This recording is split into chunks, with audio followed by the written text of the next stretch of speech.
I have absolutely no idea how I'm going to pull this off, but we're going to try. If you're new to this channel, hey, how's it going? I'm your pal Cal, and today we're going to be talking about a developer by the name of Emensta. Now, if you're unfamiliar with Emensta's work, well, Emensta is kind of an evil genius, and I mean that by the literal definition of the word. Piss this man off, and he will quite literally stop at nothing to one-up you in any sort of way. And I mean that as a compliment. I love this man to death. He is beyond educated and a genius on a level that is actually quite terrifying. Now, Emensta's work is special. No matter how you feel about his work, you could be against it, you could be for it. At the very least, it's a developer making something that doesn't exist, and doing so with the kind of utilities that you would never really expect. Maker projects can get very exciting, and they can actually become quite dangerous, and I mean that by the very literal definition of the sort. So, to start off this video is for educational purposes only. Only test your own hardware, but that doesn't even matter because you want to make sure that you break no laws. Follow all local laws. I'm being so serious right now. Follow all local laws. Don't get in trouble. If you interfere with any signal, you will go to jail, like straight up. No ifs, ands, or buts about it. You're going away. The FCC does not play, but oh man, it's kind of hard, man. I gotta be honest. Emensta's work is specialized on Bluetooth and Wi-Fi, and up until recently, his libraries on the BW16, well, they didn't exist. He made the libraries. He did so in a way that could actually fit his project properly. And the name of the project by, you could almost, it's called the bluejammer, and it does just that. Now, there are folks that say that, interfering with Bluetooth and Wi-Fi that has no educational value, and I would disagree with that. I believe that there is educational value in almost every single thing. The problem is, Emensta is very good at what he does, and his custom firmware is not some open source project. It's a closed source project. So that's kind of where people have a problem with. It's closed, so you can't replicate it. And you have a lot of people that wish to replicate that project. And this is where we get into the conversation of open source abuse. There's a lot of this going on, and I'm gonna kind of give you a few examples. In this wonderful age of AI, you have everybody and their mother swearing to be a developer or wanting to contribute in some sort of way, not realizing that their AI is hallucinating and providing just slop code, straight up slop code. There is so much of this, it is insane. You have people that know how to use AI, taking advantage of open source projects, and then you have people who literally don't know anything, and they honestly, they make fools out of themselves, but that's besides the point. The reason why I bring this up is because Emensta's work, in particular, is starting to surface on AliExpress and other, Temu-like websites. And, there are some good things on AliExpress. I wouldn't recommend anybody ever shop at Temu. That's just me. I have gotten emails from Temu repeatedly to become a Temu influencer. That'll never happen. Ever. Never. I've turned down so many people. I would rather be broke than sell out to Temu and whatever. But the reason why I'm saying this is because recently there are so many companies looking to take advantage of his project. Now, his license clearly states you cannot reproduce or sell anything per his license. Now, people overseas don't seem to care, and it doesn't matter if you're in India or China or whatever the hell, you've got copycats everywhere that make counterfeit crap, and they don't care about who it damages or who it might hurt. Emensta's project is closed for a reason, and that would be mostly to keep people safe. There's a fine line between education and just blatant skiddism. There's so much skid crap that is potential here, but there is also a great line of research that can get you started learning about how these Bluetooth signals work. And how they can not. Now, Emensta's work has recently got a major upgrade now that he's added BW16 support, and he's also been working with the creator of Hailhound, Jesse Hale. And they've been working extensively to make some amazing dual mind stuff here. Like, I gotta give it to them. These guys together is a match made in heaven. And I've seen a couple of memes about this, and yeah, they're spot on. But the reason why I mention this is because these third-party vendors are selling stuff that is not supported, and they're taking away from supporting the actual developer. This is a small developer with a cool project, like we cover all the time, and unfortunately, you have just the scum of the earth that see cool projects and look to make $1 on those projects. We've seen this numerous times. We've covered this numerous times. It doesn't matter if the person is from the US, China, India, the Middle East, it don't matter. These people are scum of the earth because they're bottom feeders. They look at the next project, like the hottest project at the time, and they want to make a buck off of it. They want to profit off of these people's work.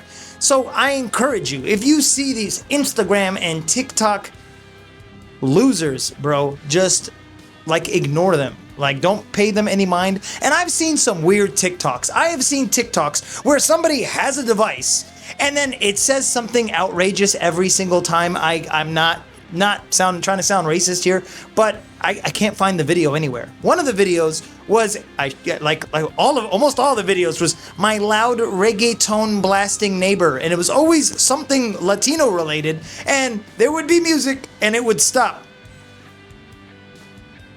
What? Let's go over for a second on how this type of technology works. It's noise. That's all it is. It's noise. You have a connection and you spam noise and it can't find that connection. So it cuts in and out, cuts in and out, cuts in and out. It doesn't blatantly shut off unless you've got a lot of noise, which, you know, that is definitely possible. Now, military grade stuff of that sort is actually impressive. The stuff that people are making and they're trying to wire up with NRF24s, it's cute.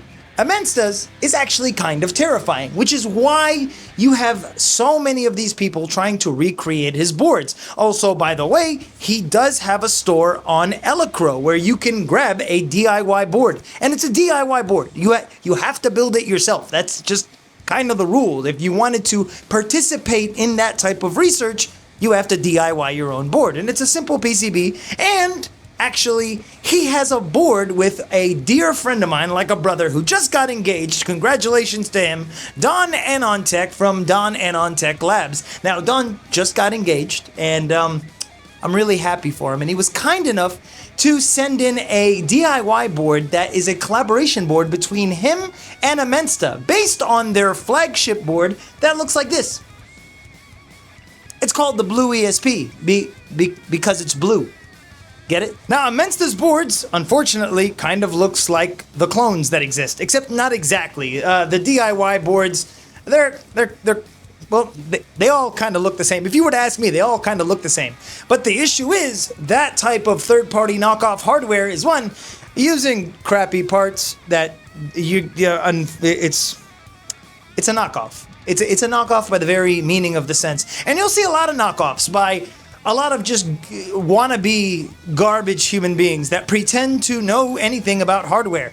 And then you got people that take the DIY schematic and go, I can make that. And then they auto-route the crap, not understanding how anything works, and they put together something that kind of looks like this, but it doesn't really operate like this. And like I said, this thing applies to many other projects, not just to Emensta's work. Now, this is the Blue ESP DIY variant. You can actually breadboard this, and the whole guide is available online. And that's okay. They give you the schematics to DIY this board. I stuck one of my brand new batteries. I'm still testing out one of my new batteries that I needed for a specific project, but it fits so perfectly here.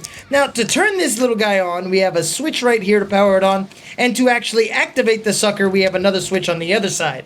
Also, you can attach a OLED display. If you wanted to add a display, I really don't need a display, but they are display compatible on the 1.3-inch OLED. Now let's address another elephant in the room, and it's definitely not the fact that there are so many people looking to profit off of so many different projects. You have people who are looking to also profit off of another man's name. This is so weird, man, especially when the project isn't open source. There are projects that were open source and then went closed source the minute people literally just annoyed them to the point where they were like, yeah, no, absolutely not. Do you know how many fake copycat projects exist now? It's disgusting and it's disheartening. It's killing open source because everybody wants to throw somebody else's code in AI and call it their own or reverse engineer some popular thing and try to get some sort of recognition from it. These people are scum of the earth, slobs, lazy, probably live in their mom's basement. I have no words for these type of people, but these are my opinions. All I'm asking you to do is be aware when you see something that looks familiar and it's not from the original project. Yeah, that's exactly what I'm talking about. And you're starting to see it a lot more.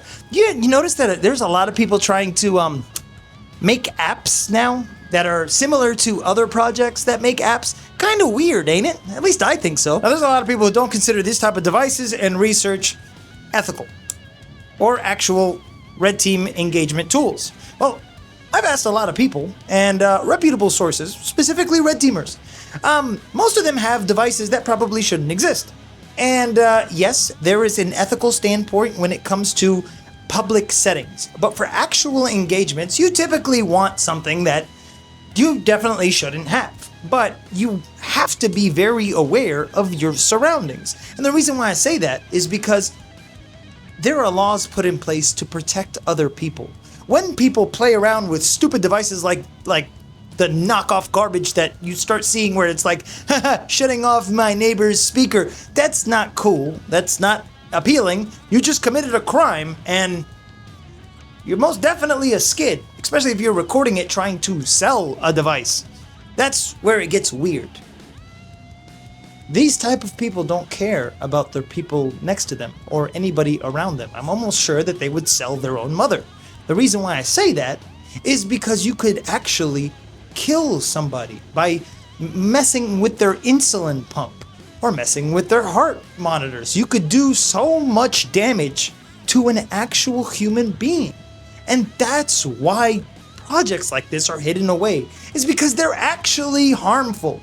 That doesn't mean that people shouldn't have access to research and study and have those tools for professional engagements and professional settings in education, because there is a set and setting for that. Just, it's not at home. It's definitely not at your neighbor's house. And you won't find it on AliExpress.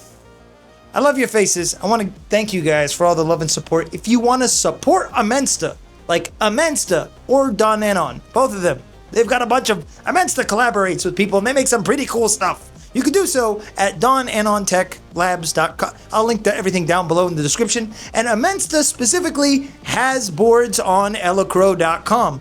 Also, there's so many other cool stuff you could find by Emensta and Dawn, and they all do different things and or specialized things in smaller form factors. They make cool stuff. And the hardware is supported. Always make sure that if you really want to support a developer, support that dev and his hard work. If they give you an option to DIY, by all means DIY. But don't go trying to copy, replicate, sell, and end up being the butt of a joke, because that's what these people are. They're jokes. I love your faces. Special shout out to my Patreon supporters. I love your face, including Tony and Matt. Love you guys, man. See you tomorrow. Don't report this video.